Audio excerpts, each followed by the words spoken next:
जय श्रीमन नारायण। स्वागत है आपका हमारे YouTube चैनल भक्तिमय संसार। मैं आशा करता हूं कि आप सभी स्वस्थ होंगे। तो आज का विषय है कि इस कलिकाल में अकाल मृत्यु से कैसे बचा जाए, इस भव रोग से कैसे बचा जाए।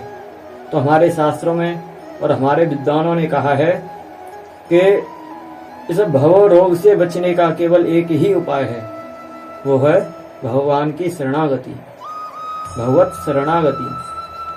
तो शरणागति का मतलब है जब हम कहीं घर से निकलकर जाते हैं तो हमें सबसे पूर्व भगवान के चरणामृत का पान करना चाहिए।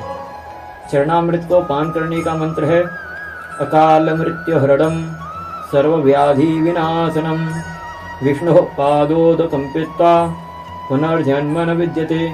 ये हमारे भौतिक रोगों को काटता है, उसके बाद हमारे आवागमन की भी निवृत्ति करता है। यदि हमें मंत्र नहीं आता है तो भगवान के नाम का उच्चारण करके हम चरणामृत का पान कर सकते हैं। दूसरा है श्रीमद् भागवत जी के एक श्लोक का नित्य पाठ करें। हमें यदि स्वयं पाठ नहीं आता है तो किसी से श्रवण करें। एक नहीं कर पा रहे हैं, पूरा एक श्लोक पाठ नहीं कर पा रहे हैं, आधे श्लोक का पाठ करें। आधे का भी नहीं कर पा रहे हैं तो चौथाई यानी कि एक पाद का पाठ करें। भागवत जी के महात्म्य में पद्म पुराण में संकलित श्रीमद् भागवत जी के महात्म्य में एक श्लोक आता है श्लोकार्धम श्लोक पादम वा पठेद भागवतम च यः नित्यं पुण्यम वाप्नोति राजसूया स्वमेधय।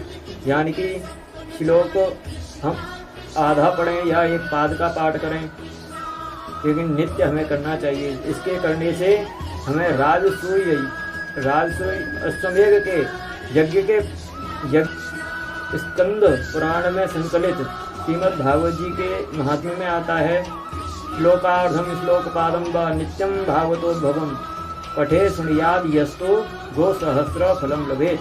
यानी कि हम श्लोक को आधा पढ़ें, पहले तो पूरा पढ़ें, अगर पूरा नहीं पढ़ पा रहे हैं तो आधा पढ़ें, आधा भी नहीं पढ़ पा रहे हैं तो एक पाद का पाठ करें।